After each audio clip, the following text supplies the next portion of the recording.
The 2025 draft lottery held a lot more importance than just who lands Cooper Flagg, the presumptive number one pick.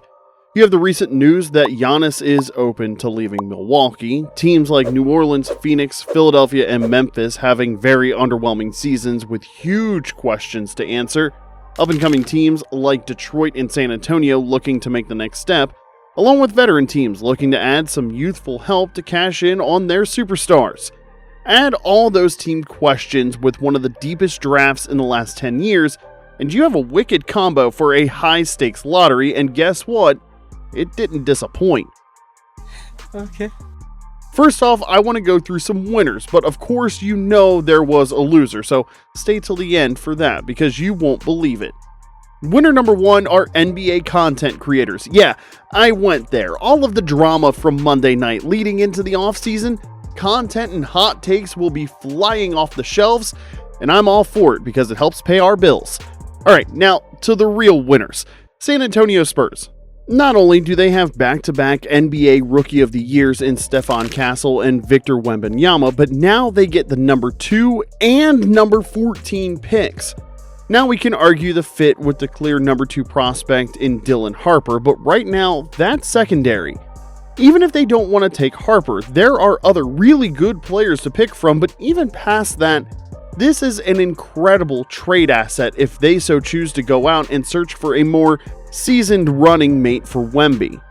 Next up is the Philadelphia 76ers, and thank goodness for this. Honestly, the sadness of them losing this pick could have destroyed the franchise and the city. Did they want the first pick? Duh. But not only keeping it, but moving up to the third pick gives them more opportunity to turn it around from an absolute dumpster fire of a season.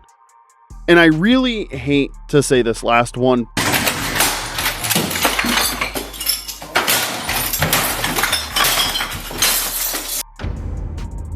But the Dallas Mavericks. I hate when people get rewarded for doing the wrong thing, and this is exactly that.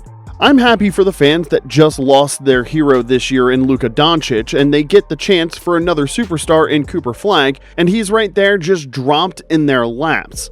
Now, this worked well for the Mavs, but the Luka trade was still 100% the wrong thing to do, and done in the worst way. But, in the end, if Flagg is the dude I believe that he is, it will lessen the pain a little. Now, Yeah, boy. the biggest loser is the NBA. This was a spectacle and will create much more intrigue throughout the offseason, but this lottery system is not working. In 2019, they flattened the lottery odds to try and make teams stop tanking.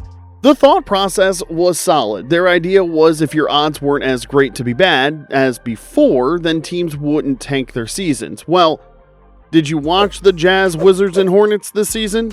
It really didn't change much.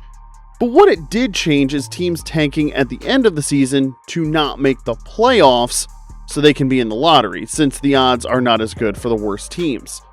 In 2019, the Pelicans and Grizzlies each had only a 6% chance to move up, but both did, moving up 6 spots apiece, and that's a change from Zion and Ja to Jackson Hayes.